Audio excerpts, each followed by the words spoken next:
امام غزالی رحمہ اللہ فرماتے ہیں دنیا ایک مسافر خانہ ہے اور مسافر کو ہر حالت میں کسی چیز اور جگہ سے دل بستگی نہیں ہونی چاہیے۔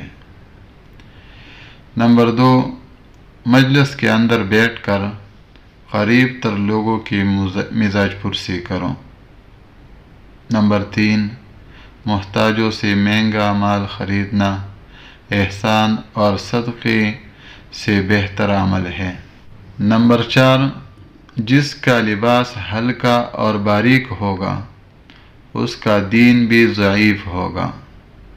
نمبر 5، تمسخر یعنی کسی کا مذاق اڑانا اکثر قطعی دوستی، دل شکنی اور دشمنی کا باعث بن جاتا ہے۔ نمبر 6، تنگ دست قرض دار کو مہلت دینا رحمت الہی کو جوش میں لاتا ہے۔